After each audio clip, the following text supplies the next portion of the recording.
Olá, eu sou Suzane Starling e hoje eu venho conversar com vocês a respeito de Angústia, de Graciliano Ramos. Este livro foi escrito em 1936, período em que Graciliano Ramos estava preso. Ele era acusado de comunismo na nossa era Vargas. Esse período de 1936 está exatamente na segunda fase do modernismo brasileiro. E esses autores, eles buscavam... Eles tratavam muito dessa questão social, né, das desigualdades sociais. Essas denúncias sociais eram bastante comuns nas suas histórias. E esta história se passa em Maceió, capital de Alagoas, né, que é o estado de Graciliano Ramos. Então, assim, tem um link muito grande com a própria história dele, né? E, assim, de início, já vou dizendo que eu não gostei deste livro, não. Viu? Não foi algo que me deixou satisfeita ao realizar a leitura. Porque explico, né? O título já diz, é angústia, então claro que é muito angustiante tudo que você vai ler aqui. E não é que eu esperasse alguma coisa fofa, né? Eu já estava relativamente preparada para o que encontraria aqui. A questão é que aqui a gente vai encontrar muito fluxo de consciência, então vai revelando muito mais do que as ações, muito mais do que de fato está acontecendo na história, porque ela vem aquela imersão, né, do personagem, você acaba sabendo de todos os pensamentos que povoam aquela mente.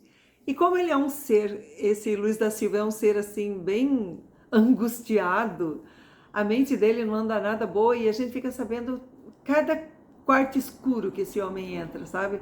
E de início te dá somente essa angústia, né, ao ler. Mas depois eu comecei a ficar assim saturada, de saco cheio e...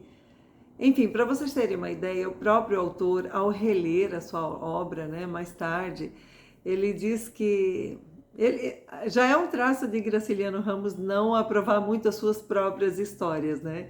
Normalmente ele é muito crítico com o que escrevia. Mas essa em especial, ele fez a releitura e ele ficou assim muito descontente, porque ele percebeu, e foi exatamente o que eu percebia também, muita repetição desnecessária. Sabe quando fica assim, escavando em torno de coisas completamente sem sentido, não teria razão para... Imagina assim, uma pessoa comprar um sorvete, aí vai detalhar o porquê daquele sorvete está derretendo mais de um lado do que do outro, sabe? Eu estou dando um exemplo bem aleatório, não é que isso tenha acontecido, mas é coisa muito similar a isso. Aí aquilo vai te deixando assim, sabe, assim, você vai perdendo a paciência com isso. E ele próprio dizia que era um livro com muita gordura, né? E esse termo a gente usa para expressar algo que está excessivo numa história, sabe? Quando não precisava tanto e ficou se martelando a respeito. Então, assim, essas repetições, esses exageros, dando muito valor a algo que não teria necessidade de ser tão relatado, enfim. A princípio você percebe, sim, que é um modo de aflorar essa angústia, né? Porém, como todo bom tempero, né, tem a dose certa. E eu acho que aqui Graciliano errou na mão, sabe?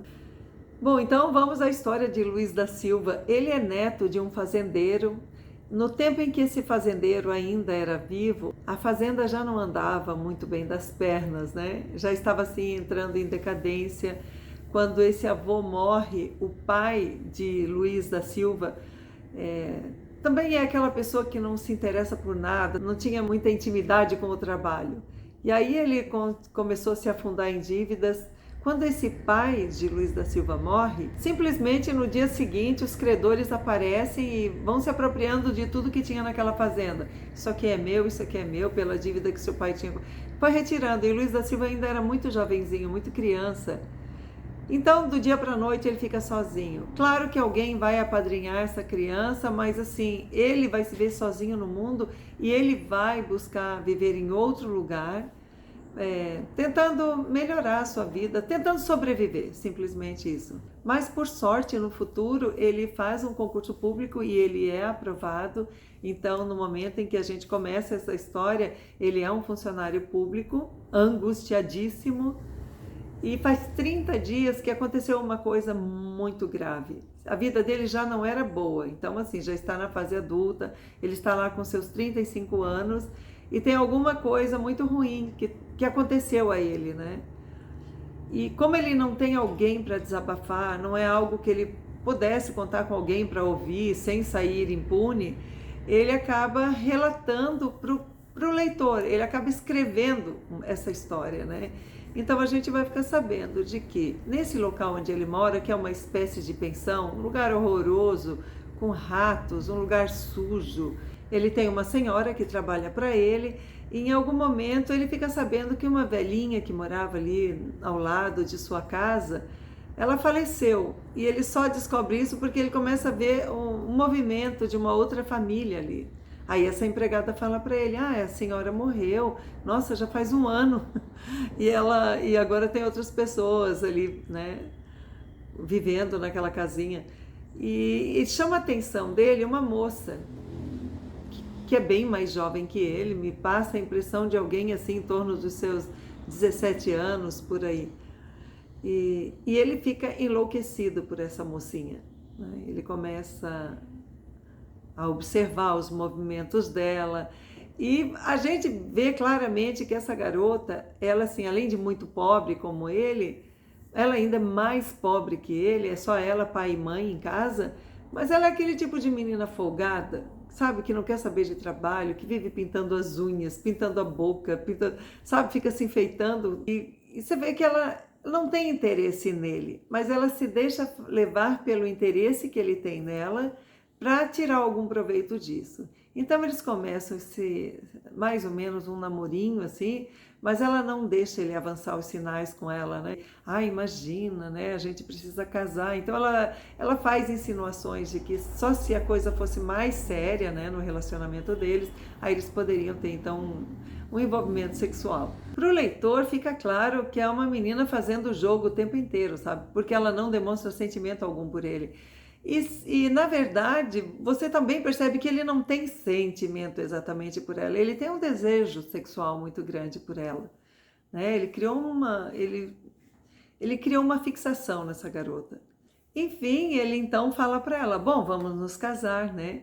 E ele conversa com os pais dela, a mãe já dá todo o apoio. Você sente que a mãe faz aposta nessa filha, sabe? É como se a filha pudesse salvar a família. Só que ele tem umas poucas economias, não é nada que... É uma certa segurança para ele, a pequena economia que tem, mas nem de longe para satisfazer as pretensões dessa moça, que ela começa a pedir dinheiro para ele para fazer um enxoval e tal, porque ela não tem nada. E ele vai cedendo o dinheiro que ele tem das economias, mas deixando muito claro, ó, cuidado, use com parcimônia esse dinheiro. Mas a menina vai lá e compra camisas de seda, compra pó de arroz, meias de seda, sabe? Ela compra coisas desnecessárias e para o enxoval mesmo, ela não compra toalhas, lençóis, essas coisas que precisariam. Ela pensa só em si mesma.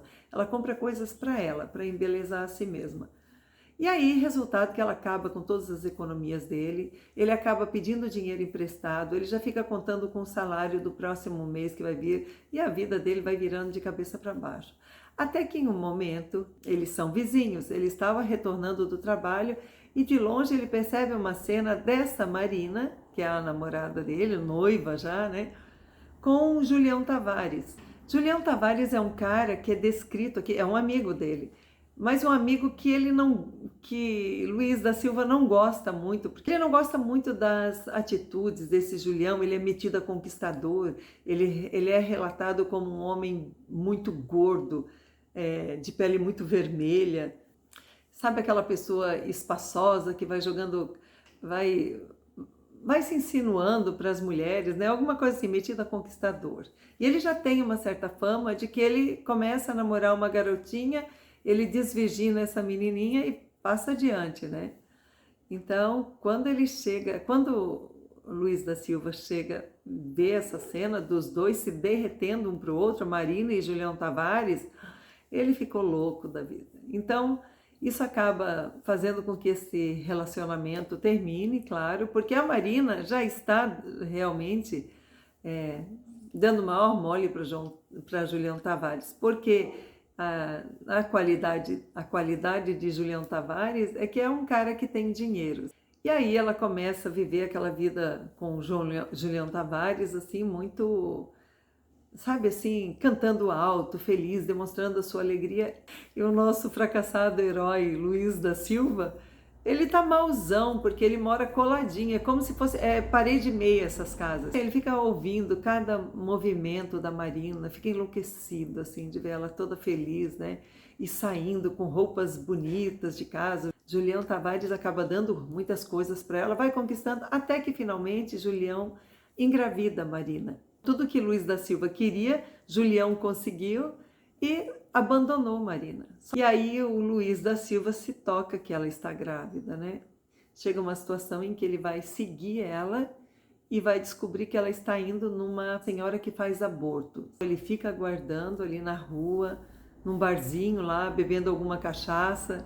Quando ela sai desta casa, já com aqueles sinais assim, né, de fraqueza, né, por ter passado pelo processo do aborto, ele vai esculachando ela até em casa, sabe? Ele faz papel de moleque, ele tá tão despeitado, fica xingando ela dos nomes mais horríveis, e dá muita pena nessa situação, nessa hora, porque ela tá numa situação já realmente degradante, ela está mal, ela está de todas as formas ferida, né? Aí ele começou a ter essas atitudes pequenas. Você vê claramente nesse Luiz da Silva um covarde, um reclamão, é um cara que vive, como o próprio título diz, angustiado, mas ele não se esforça, sabe, para fazer melhor, né? Olha só, ele tem a técnica da escrita, ele tem a arte da escrita, porque ele faz bicos escrevendo poemas para alguém que contrata ele, ou então para o jornal, né? Ele escreve algum artigo para um jornal, ele vai fazendo um dinheirinho extra. Então, assim, ele é um cara que tem meios de se tornar alguém melhor, né, do que é, mas ele se afunda na pequenez dele mesmo. Ele só pensa mal do mundo, ele acha que todo mundo é inimigo dele, sabe? Tem meio que um senso de um sentimento de perseguição. Se ele anda nas ruas, alguém pisa no pé, ele acha que foi de propósito. Se alguém esbarra, ele acha que foi de propósito, ou ele acha que alguém vai vir e dar um esbarrão nele, sabe? Ele tem umas coisas assim bem ruins. E como eu falei, isso foi escrito em Fluxo de Consciência, tu fica mastigando e mastigando o tempo inteiro cada momento insano dele, e isso é muito cansativo. Mas olha só, para alguém que veio lá do fim do mundo, criança, sem perspectiva alguma de melhorar a vida, ele conseguiu com seus estudos, conseguiu com seu, né, conseguiu passar um concurso, ele tinha a sua profissão, ele tinha seu dinheirinho guardado, ele já tinha andado um bom caminho até ali, mas por erros dele mesmo, ele acaba perdendo tudo isso, acaba já perdendo até que a sanidade dele, porque ao final você vê é uma coisa tão desconexa, sabe, dentro do pensamento dele, que eu pensava, esse cara aí, ele enlouqueceu, porque não é possível que pensamentos daquela forma, sabe, fiquem circulando. Se ele deixou um monstro se criar dentro da sua mente. E por fim, ele acaba fazendo um ato irreversível. A partir desse ato é que acontece então essa história, e a gente está aqui. Ela se inicia falando, né, que 30 dias atrás aconteceu uma coisa horrorosa, a vida dele que já não era boa e ficou pior, e a gente vai ficar sabendo de tudo isso que eu relatei aqui para vocês. Não dá para eu dizer que eu tive uma boa experiência de leitura, porque não foi isso que aconteceu. Me deixou assim bastante agoniada esse livro. Eu queria que ele acabasse logo, sabe?